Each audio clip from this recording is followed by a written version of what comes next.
Hello and welcome to a one-take toilet top audiobook production.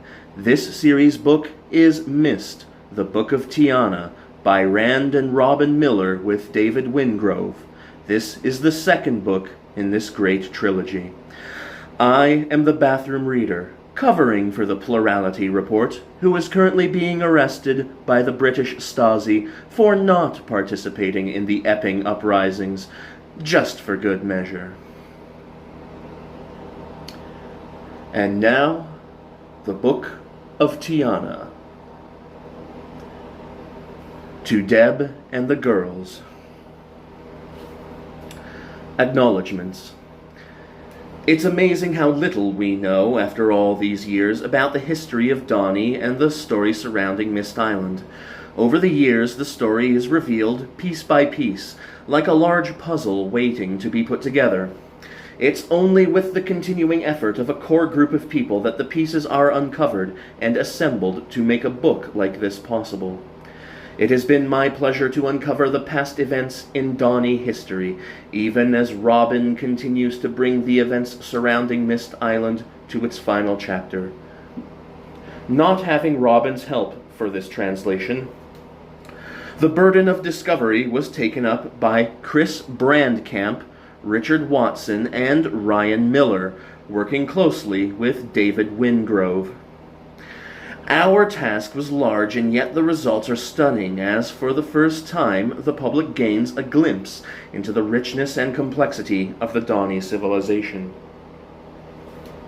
So it is to these four close friends, particularly David and Chris, for their long hours of work, that I extend my sincerest thanks and admiration. This story reaches you because of their dedication and brilliance. Signed, Rand Miller.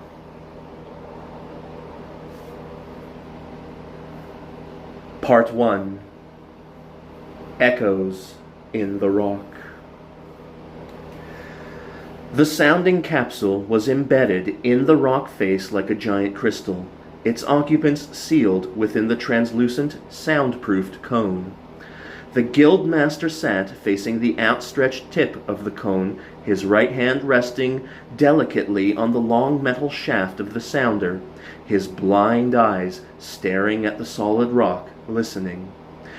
Behind him, his two young assistants leaned forward in their narrow metal and mesh seats, concentrating, their eyes shut tight, as they attempted to discern the tiny variations in the returning signal. Nagrenis, the old man said. The Donnie word almost growled as his left hand moved across the top sheet of the many-layered map that rested on the map table between his knees. Brittle. It was the 10th time they had sent the signal out on this line, each time a little stronger, the echoes in the rock changing subtly as it penetrated deeper into the mass.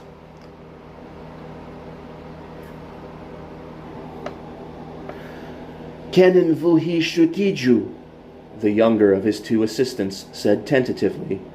It could be rock salt. Or chalk, the other added uncertainly. Not this deep, the old man said authoritatively, flicking back the transparent sheets until he came to one deep in the pile. Holding it open, he reached beside him and took a bright red marker from the metal rack. Ah, the two assistants said as one, the carmine mark as clear an explanation as if he'd spoken. We'll sound either side, the old man said after a moment. It might only be a pocket. He slipped the marker back into the rack, then reached out and took the ornately decorated shaft of the sounder, delicately moving it a fraction to the right, long experience shaping his every movement. Same strength, he said. One pulse, 50 beats, and then a second pulse. At once his first assistant leaned forward, adjusting the setting on the dial in front of him. There was a moment's silence, and then a vibration rippled along the shaft toward the tapered tip of the cone. A single, pure, clear note sounded in the tiny chamber, like an invisible spike reaching out into the rock.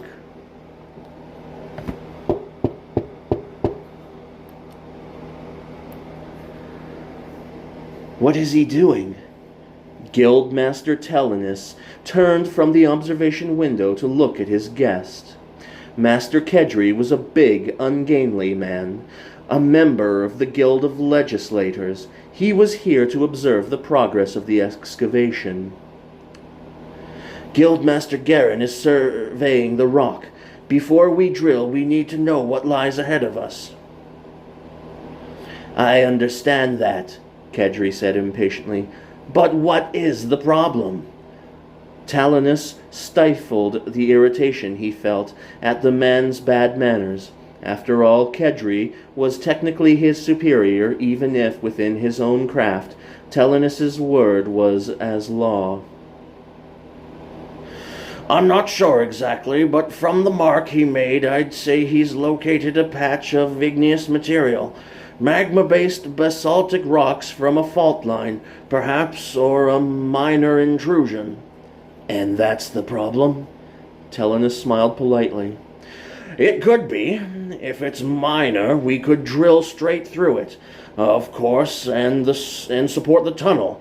But we're still quite deep, and there's a lot of weight above us. The pressures here are immense, and while they might not crush us, they could inconvenience us and set us back weeks, if not months. We'd prefer, therefore, to be certain of what lies ahead." Kedry huffed. "It all seems rather a waste of time to me. The lining rock's strong, isn't it?" "Oh, very strong, but that's not the point. If the aim were merely to break through to the surface, we could do that in a matter of weeks. But that's not our brief. These tunnels are meant to be permanent, or at least as permanent as we can make them, rock movement willing." Still, Kedry seemed unsatisfied. "All this stopping and starting, a man could go mad with waiting." One could, and some, unsuited to the task, did. But of all the guilds of Dani, this, Telenus knew, was the one best suited for their nature. "We are a patient race, Master Kedry," he said, risking the anger of the other man. "Patient and thorough. Would you have us abandon the habits of 1,000 generations?" Kedry made to answer curtly, then saw the look of challenge in Telenus's eyes, and nodded. "No, you are right, Guildmaster. Forgive me. Perhaps they chose the wrong man to represent our guild." "Perhaps," Telenus thought, but aloud he said, "Not at all, Master Kedry. You will get used to it, I promise, and we shall do our best to keep you busy while you are here. I shall have my assistant, Atris, assigned to you." And now Kedry smiled, as if this was what he had been angling for all along. "That is most kind, Master Telenus, most kind indeed."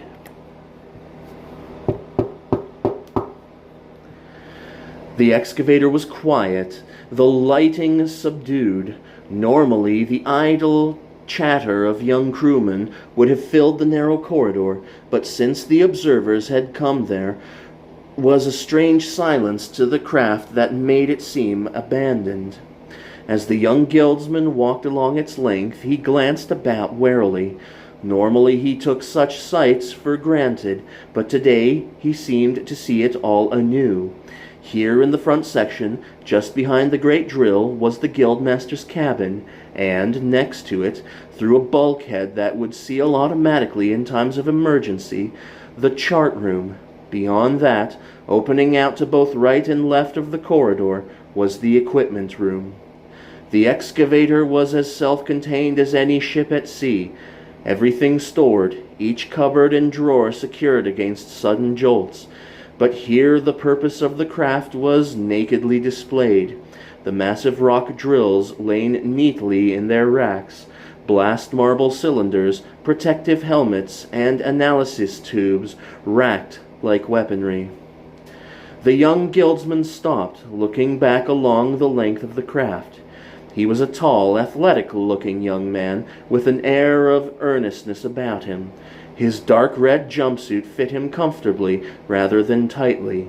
The broad black leather tool belt at his waist and his long black leather boots, part of the common uniform worn by all the members of the expedition. His fine black hair was cut short and neat, accentuating his fine-boned features, while his eyes were pale but keen, intelligent, observant eyes. He passed on, through the crew quarters, the empty bunks stacked 3 to a side into the curve of the ship's walls, 18 bunks in all, and passing through yet another bulkhead into the refectory. Master Jeharel, the ship's cook, looked up from where he was preparing the evening meal and smiled. "Oh, Haters, working late again?" "Yes, Guildmaster." Jeharel grinned paternally. "Knowing you'll be so engrossed in some experiment, you'll miss your supper. You want me to bring you something through?" "Thank you, Guildmaster. That would be most welcome." "Not at all, Haters. It's good to see such keenness in a young guildsman. I won't say it to their faces, but some of your fellows think it's enough to carry out the letter of their instructions and no more. But people notice such things." Atris smiled.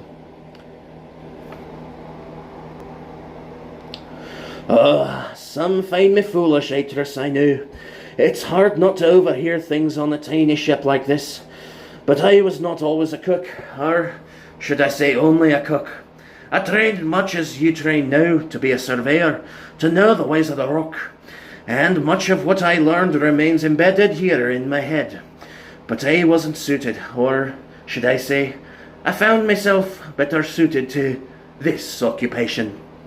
You trained, Master Jeharel? Of course, Atris. You think they would allow me on an expedition like this if I were not a skilled geologist? Jeharel grinned. Why, I spent close on 20 years specializing in stress mechanics. Atris stared at Jeharel a moment, then shook his head. I did not know. Nor were you expected to. As long as you enjoy the meals I cook, I am content. Of that, I have no complaints. Then good. Go on through. I shall bring you something in a while. Atris walked on, past the bathing quarters and the sample store, and on into the tail of the craft. Here the corridor ended with a solid metal door that was always kept closed. Atris reached up and pulled down the release handle. At once the door hissed open. He stepped through, then heard it hiss shut behind him. A single light burned on the wall facing him. In its half-light he could see the work surface that ran flush with the curved walls at waist height, forming an arrowhead. Above and below it, countless tiny cupboards held the equipment and chemicals they used for analysis. Atris went across and, putting his notebook down on the worktop, quickly selected what he would need from various cupboards. This was his favorite place in the ship. Here he could forget all else and immerse himself in the pure, unalloyed joy of discovery. Atris reached up, flicking his fingernail against the fire marble in the bowl of the lamp, then, in the burgeoning glow, opened his notebook to the page he had been working on.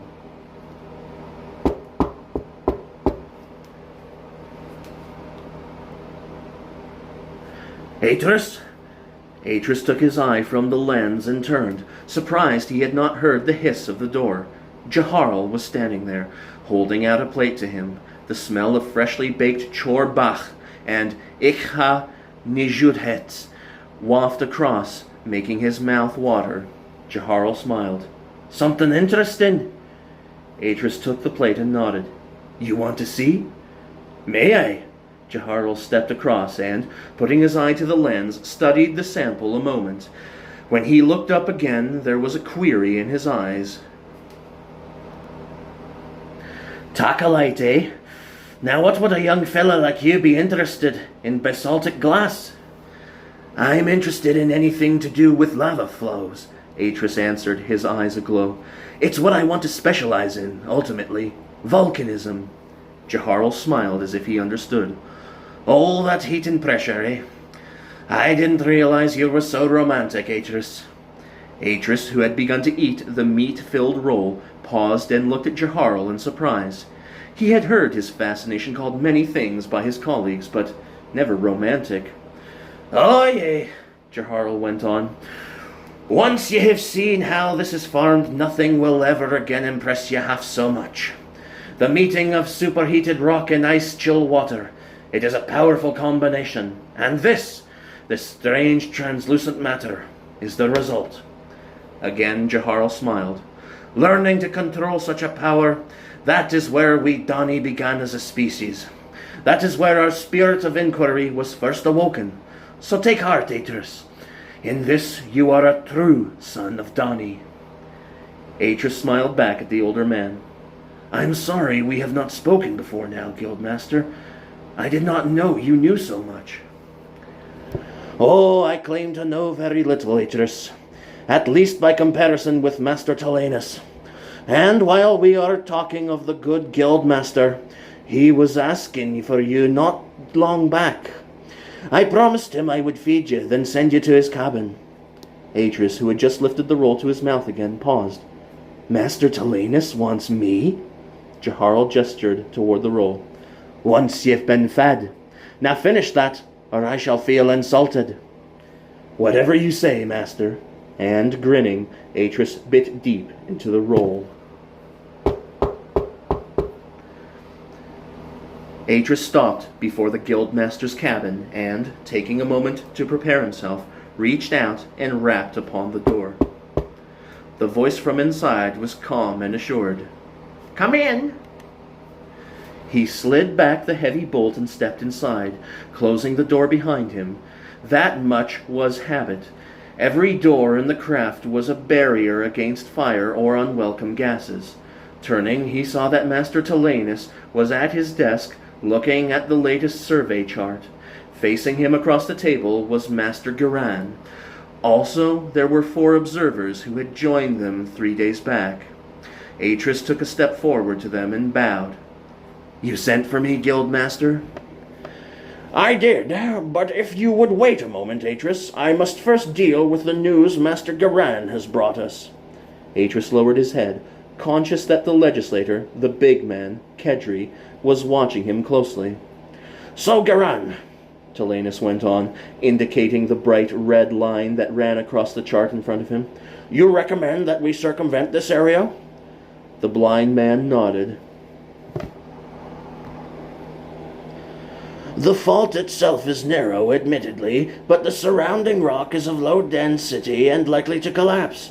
We could cut through it, of course, and shore up on either side, but I'd say there is more to come the other side of that. You know that? Kedri asked, interrupting the two. Garin turned his blank, unseeing eyes upon the legislator and smiled. I do not know it, Master Kedri, but my instinct is that this is the mere root of a much larger igneous intrusion, part of a volcanic system. Imagine the roots of a tree. So such things are. As excavators, we try hard to avoid such instabilities. We look for hard, intact rock. Rock we have no need to support. Kedri looked puzzled at that. But I thought this was your practice to support everything. Talanus answered him. We do, Guildmaster. As I said, we are very thorough. But if it is, as Mr. Garan says, and long experience would tend to bear him out, we would do well to drill sideways away before continuing our ascent. After all, why go courting trouble? So how long will this detour take? Talanus smiled pleasantly. A week, maybe 2. Kedri looked far from pleased, yet he said nothing. Relieved, Talanus looked to Garin once more. In the circumstances, I approve your recommendation, Master Garin. We shall move back and across. Arrange the survey at once. Garin smiled. I shall do it myself, Guildmaster. When Garin was gone, Talanus looked at Atris. Atris, step forward. Atris crossed the narrow cabin, taking the place Garin had just vacated. Yes, Guildmaster? I want you to place yourself at Guildmaster Kedry's disposal for the next 11 days. I want you to show him how things work and explain to him just what we are doing. And if there's anything you yourself are uncertain of, you will ask someone who does know. Understand me?" Surprised, Atris nodded. "Yes, Guildmaster." Then, hesitantly, "And my experiments, Guildmaster?" Tilanus looked to Kedry. That depends upon Master Kedry. If he permits, I see no reason why you should not continue with them." Kedry turned to Atris. "Experiments, guildsman?" Atris looked down, knowing suddenly that he ought not to have mentioned them. It does not matter, Master." "No, Atris, I am interested. What experiments are these?" Atris looked up shyly. "I am studying volcanic rocks, Master. I wish to understand all I can about their nature and formation." Kedry seemed impressed. "A most worthy task, young Atris. Perhaps you would be kind enough to show me these experiments." Atris looked to Tilanus, hoping his master would somehow get him off the hook, but Tilanus was staring at the multi-layered chart Garin had given him, flipping from page to page and frowning. Atris met Kedry's eyes again, noting how keenly the other watched him. "As you wish, Guildmaster." The cavern in which they rested was a perfect sphere, or would have been, but for the platform on which the two excavators lay. The craft were long and sinuous, like huge segmented worms, their tough exteriors kept buffed and polished when they were not burrowing into the rock. Metal ladders went down beneath the gridwork platform to a second, smaller platform to which the junior members of the expedition had had their quarters temporarily removed to make way for their guests.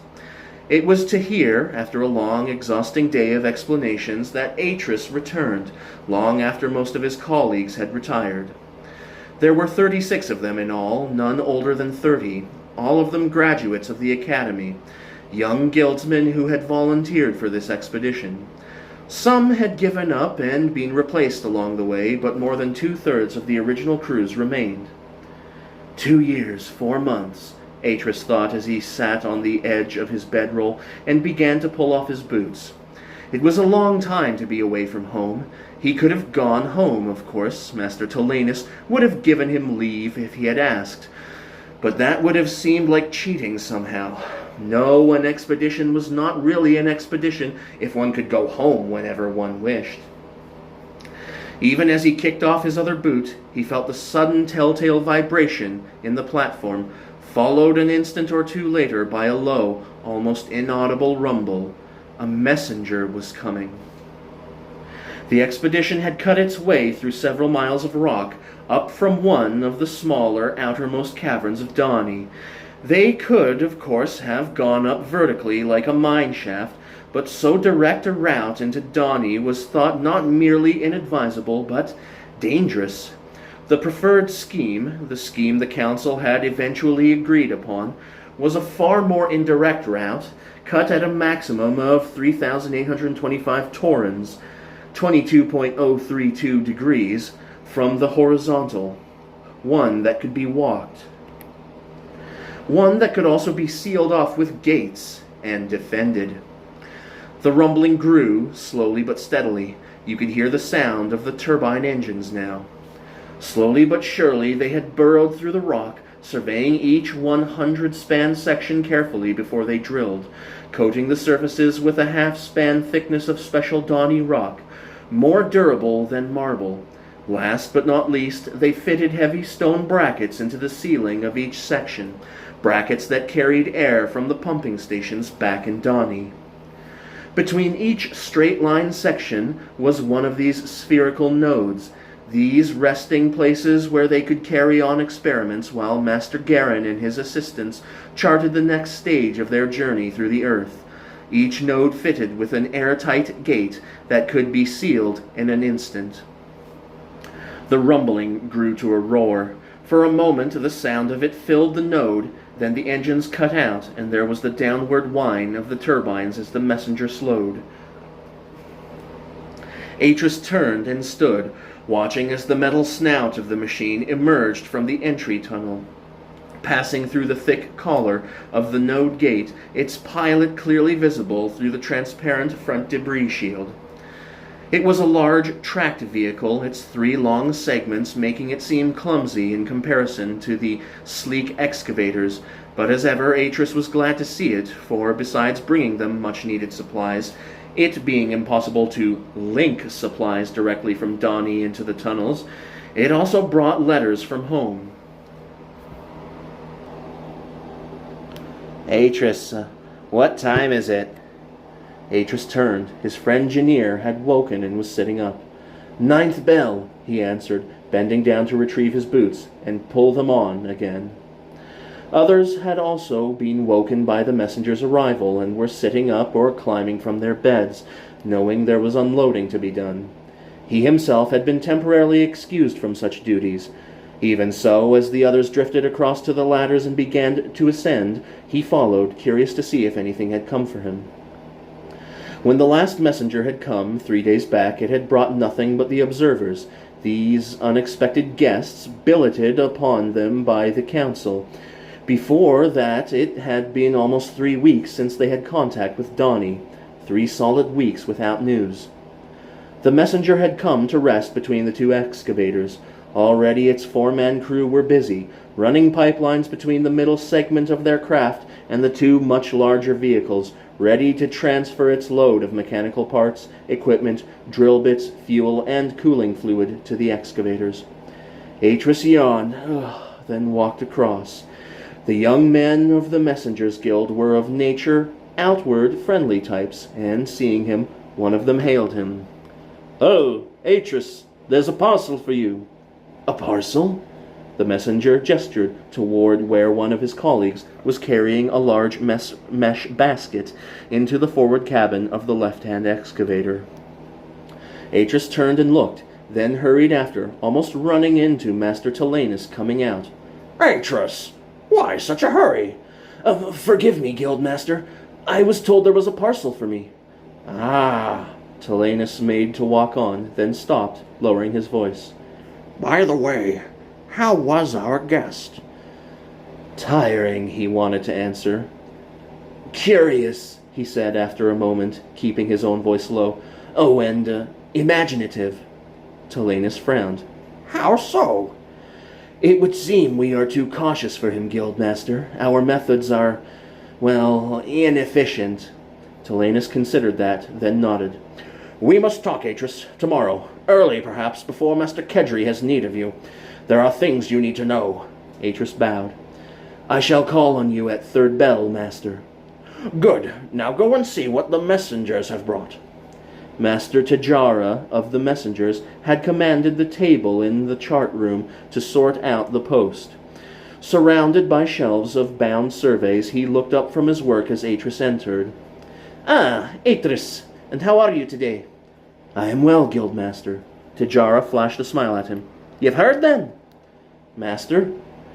But Atris's eyes had already gone to the large square parcel, bound in cloth and stitched, that rested on the side of the table. "Here," Master Tajara said, handing it to him. Atris took it, surprised by how heavy it seemed. Unable to help himself, he held it to his ear and shook it gently. There was a gentle chime. "Well," Tajara said, grinning at him now, "are you going to open it, or what?" Atris hesitated a moment, then set the parcel down on the table and, taking a slender chisel from his tool belt, slit open the stitching. The cloth fell back. Inside was a tiny wooden case, the top surface of which was a sliding panel. He slid it back and looked inside. "By the Maker!" Atris reached in and drew out the delicate golden pair of portable scales. They were perfect, the spring mechanism of the finest make, the soft metal inlaid with tiny silver Donny numerals. Nor were they the only thing. Setting the scales down carefully, he reached in once more and took out a flat, square rosewood box the size of his palm. Opening it, Atris stared open-mouthed at the exposed pair of Dawny geological compasses, his fingertips gently brushing the tiny crystal magnifier that enabled one to read the tiny calibrations. For a moment he simply looked, studying the minute transparent dials and delicate adjustable attachments that overlay the simple circle of its working face, then shook his head in wonder. Is it your naming day, Atris? Tajara asked. No, Atris said, distracted as he reached in a third time to lift out an envelope marked simply Guildsman Atris in an unfamiliar hand. He frowned, then looked to Tajara, who was simply shrugging. Slitting the envelope open, he took out the single sheet and unfolded it. Atris, it began, you might remember me from school days. I realize we were not the best of friends, but we were both young then, and such misunderstandings happen. Recently, however, I chanced upon a report you wrote among my father's papers, and was reminded of those unfortunate days, and it occurred to me that I might do something to attempt to reverse your poor opinion of me.